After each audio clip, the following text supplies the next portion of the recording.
Greetings once again. I am Nelvilor Aviles Colliamat from the beautiful campus of Central Philippine Adventist College.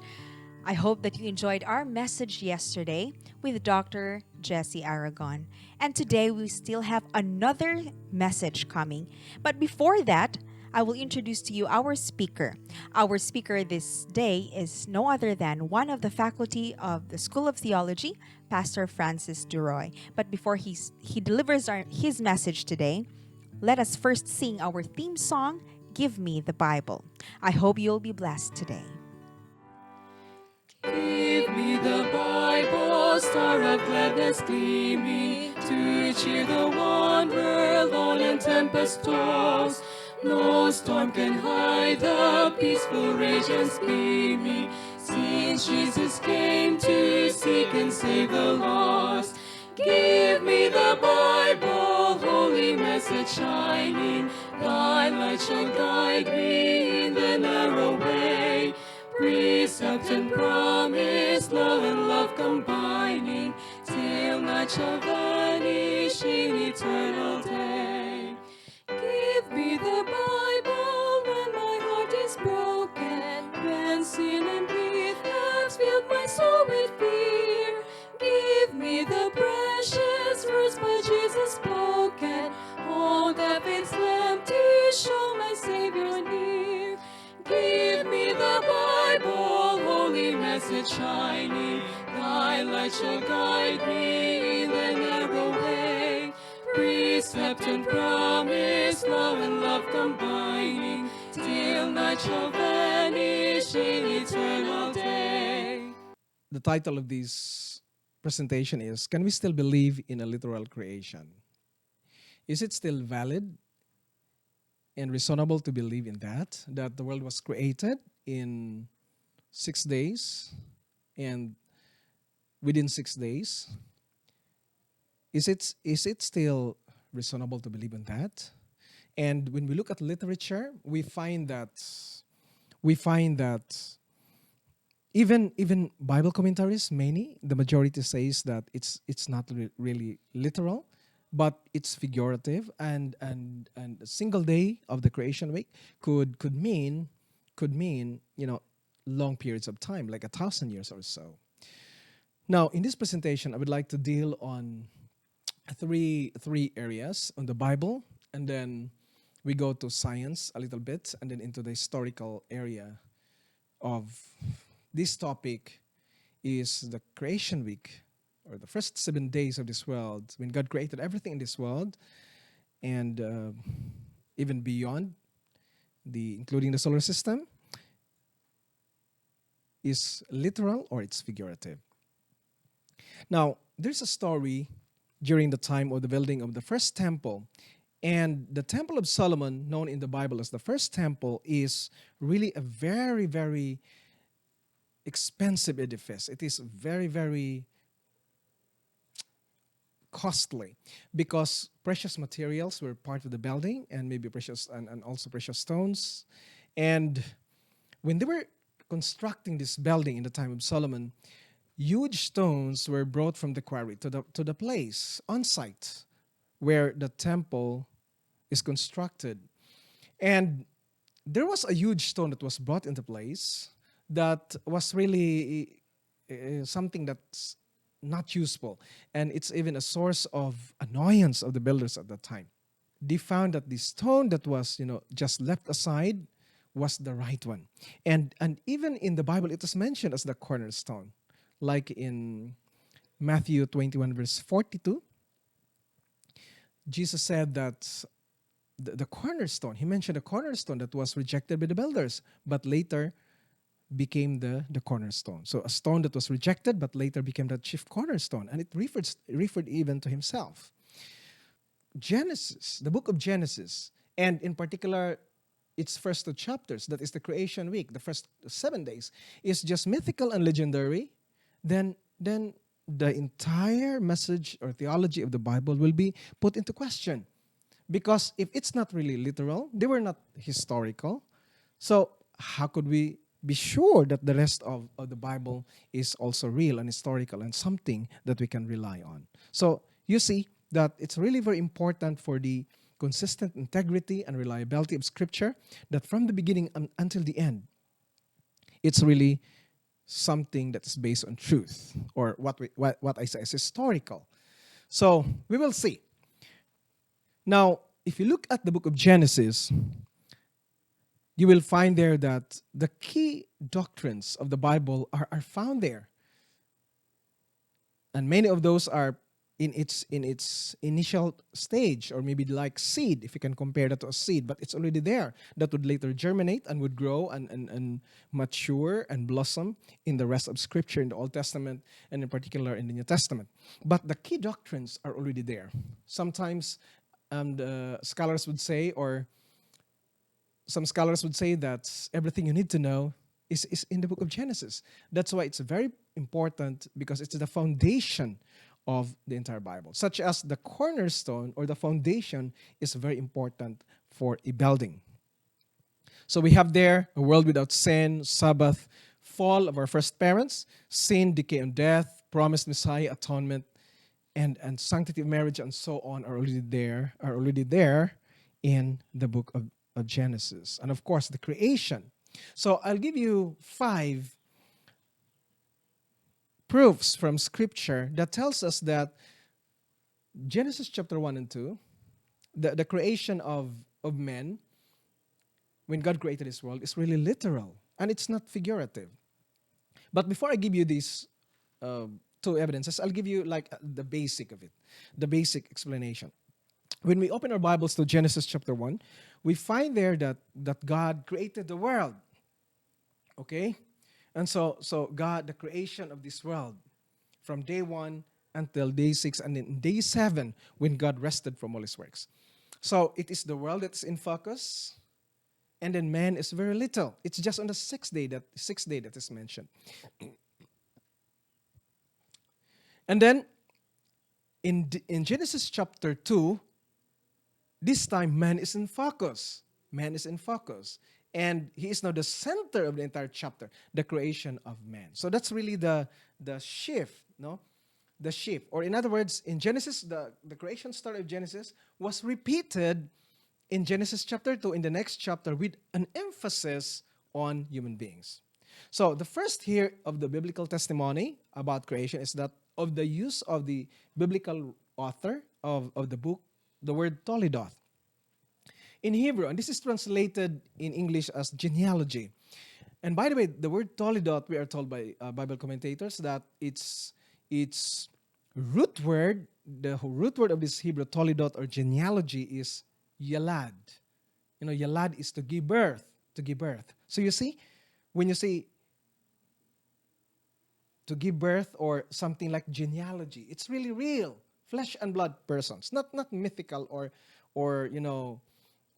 fairy tales, just like in Greek mythology, of course. So it points, there are 10 Toledoths in Genesis, and it points that the persons mentioned there, beginning from Adam and Eve, our first parents, created by the very hand of God, were historical beings, flesh and blood, like you and me.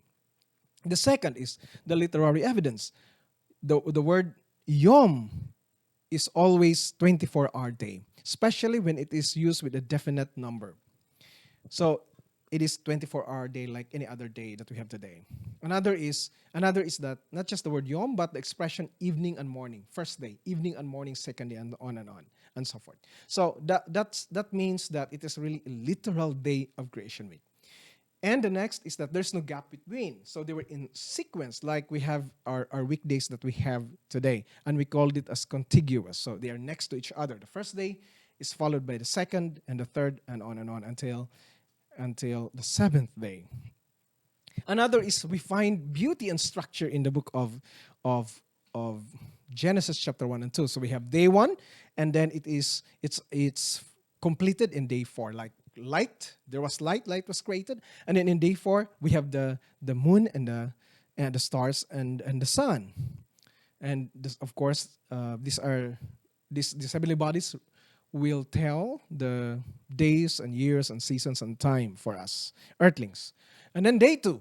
So day 2 was filled. The space was created there. That is the atmosphere, and then we have the sea. And then it was filled on day 5 with the birds of the air and then the fish in the sea. Day 3, so the land masses was created. The land, okay, out of water, came up by God's word. And then in day 6, he filled it with animals and human beings. And day 7, of course, God gave himself. God gave himself. Not just any physical matter that he created for man and for this world to be habitable by human beings, but day 7, he gave himself as fellowship to his newly created beings. And then we have another here. We have 3 blessings. We find in Genesis chapter 1, 22 to 2 and 3. So Genesis chapter 1, verses 22 to chapter 2, verse 3. We find 3 blessings. So what are these blessings? Number 1, God blesses the fish and the birds that would multiply. And that is in day 5. And also in day 6, we have man was blessed and his dominion over the animals, birds, and fish. And the last of these 3 blessings is that God blessed time. And that is with his presence and with his holiness, and that is the Sabbath. Another literary evidence that we can find in Genesis is that it had 2 songs when in these 2 chapters. So 1 song for each chapter. The creation of man that is mentioned in 1 verse 27, because here in this verse it is in poetry, not just prose, but in poetry. And then God was saying this song, let us make man in our own image. So this is the song by God. And then the second is creation of the woman, that is into 23. And this song, the first song sung by man when Adam for the first time saw the woman. And then he said in verse 23, and Adam said, this is now bone of my bones and flesh of my flesh. She shall be called woman because she was taken out of men. And then in chapter 2, his name changes. It was changed to Adonai. So because in chapter 2, we already mentioned that the emphasis and the focus is in human beings. And the word Adonai is a personal God. A God who wanted to enter into a personal relationship with his created beings. So that's it. And then we go to the third evidence. We have Old Testament. The Old Testament witness of what does the Old Testament say about the creation of Genesis 1 and 2. It's always repeated, no? In Job, in Psalms, in Amos, in Isaiah, Jeremiah, and other books, that it was a historical event. So many would say, even biblical scholars would say, that the creation is not a historical event. It is a figurative. But unfortunately, that is not so. The biblical material itself will tell us that it was a historical event. It was a real event. The fourth, what is the witness of the New Testament? The first day of creation week is alluded. It is hinted in 2 Corinthians 4:6. That is, as mentioned by Paul, no? When God said there was light. And this light is none other than Jesus Christ.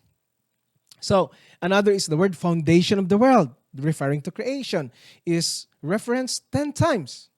And it is always considered as a historical event. That the first 7 days, the creation week, is a historical event. Not a nebulous, not a doubtful or hazy event. And then, we have also, under the fourth evidence, we have the word from the phrase, from the beginning or the beginning, is also mentioned in Scripture at least 10 references and referring to creation. And we have here the fifth one, the greatest biblical proof that we can ever find or we can muster, and that is Jesus Christ himself. You know, as believers in the Messiah, Jesus Christ, who is the final revelation of God, the Word who became flesh. He even referred to Genesis chapter 1:27, when God created man in his own likeness. And also, that is the creation of man. And in Genesis 2:24, and that is marriage.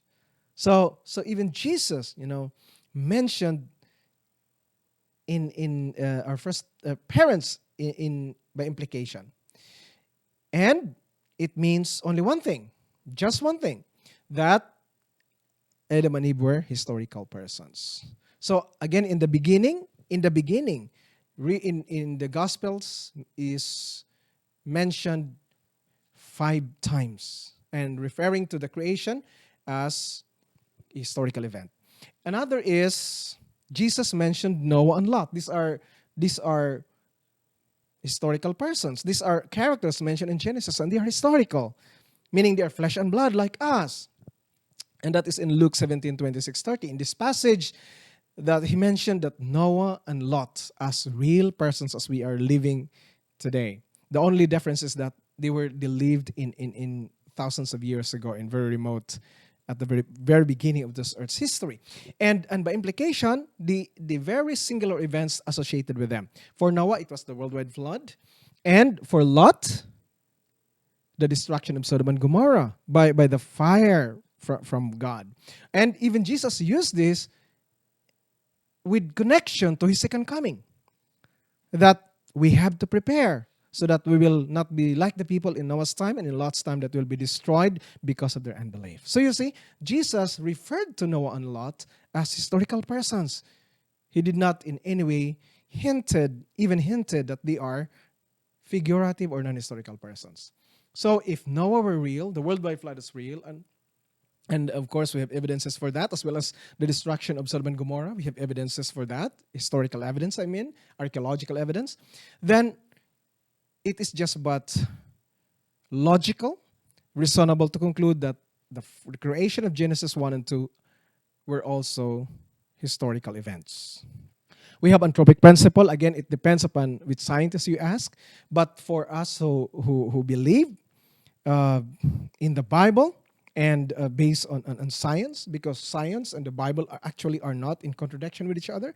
True science, conforms with the Bible, with the creation, because God is the author of creation and science as well. So you have there that fine-tuning that this world is really could never just exist by itself by a cosmic accident, but this world is really fine-tuned so that we can live in this world.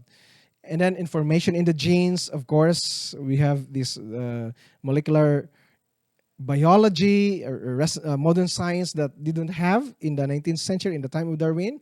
And life is much, much more complex. Constants in the universe. We have the force of the gravity, the mass of the electron, and others that one of these constant, if absent, it's not even possible for life to exist. And of course, the human beings. We are the best proof of a creator God. So, when we go to historical overview, we have here Assyrian, Old Babylonian, and the gods are in conflict. But the Sumerian Genesis creation narrative is that it mentioned about creation. There was a world before the flood and even during the flood. So, this Sumerian is older than the Assyrian and Old Babylonian, most probably.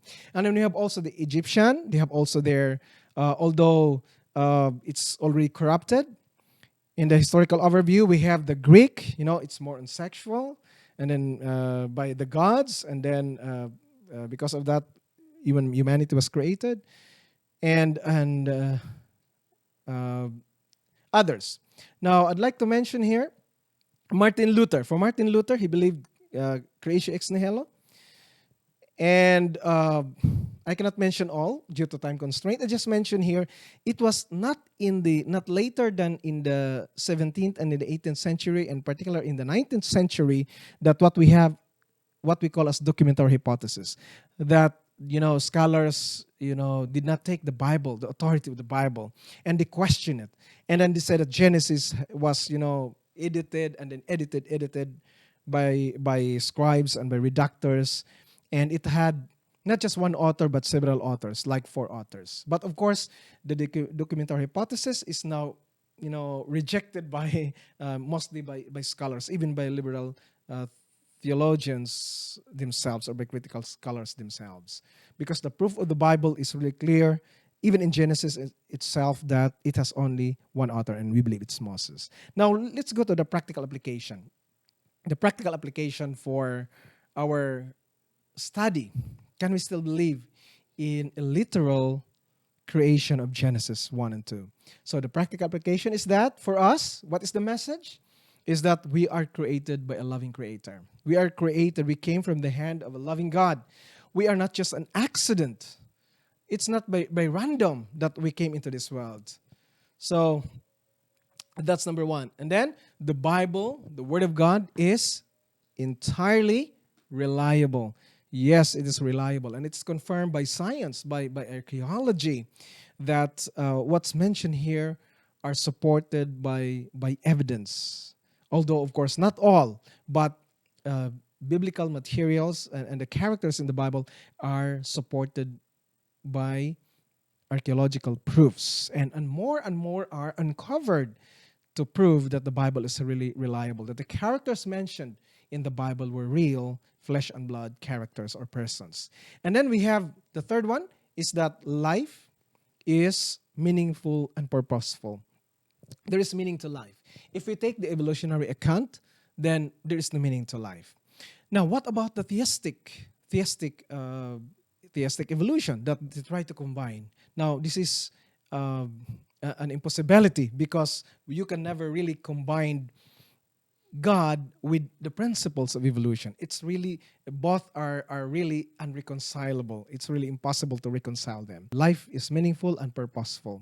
Unfortunately, many of the Christians today say that yes, because it's really impossible for life to exist, and so there must be a God, a super intelligent creator who started life, and then the evolution, the principles and the processes of evolution later on took effect. But of course, this is not possible, and to say the least, this really is not biblical. That can only be accepted by the twisting of the scripture of what we are given in this word of God. And the final practical application we have, friends, ladies and gentlemen, is that there is a goal. The Bible opens with the created perfect world, Garden of Eden, the ideal place, the home that He prepared for man. And because of sin, we lost it. But thank God, our goal is to go to that place. We're going to that place. God is preparing for us the new Eden, and much more beautified for the redeemed, for His people. So we are on a goal. And what is lost by sin and by evil will be restored by God, and especially our communion and personal fellowship with our Creator. My friends, as we celebrate this Bible week, the question for us is, can we still believe in the literal creation account of Genesis 1 and 2? We have even records of all cultures of major civilization pointing to creation narrative, and like global flood, for example. So I'd like to appeal to you that we have to believe in our time and age, because finally the time is coming that our destiny, this can be the foundation. This is foundational to our belief as Christians, because Jesus Christ Himself said, He referred to the creation several times, and He gave us the message that it is a historical event, and it is not something that is just a myth or legend as what many others are telling us. So I hope that this presentation will confirm, will strengthen your belief in the creation account as the first account in the Bible, and even now and in the near future, God, who is our Creator, is also the God who recreates us now to make us, to change our sinful hearts, to be hearts that is filled with His holiness, love, and grace. And then finally, He will recreate this world. He's our recreator. And then we will be with Him forever. Thank you, and God bless you. Praise the Lord for that very inspiring message. And it's now time for another quiz. So I will be reading another 2 questions. And if you know the answers, please send them to the mobile number that will be flashed on the screen. So here is our question. Question number 1. What evidence presented proved that creation really happened? What evidence presented proved that creation really happened? And question number 2. What is the most important point of creation? What is the most important point of creation? So if you know the answer, please send them to us. Thank you so much for joining us today, and I hope to see you again tomorrow for the 3rd episode of our message series for this month, for the National Bible Month. So thank you very much, and God bless you.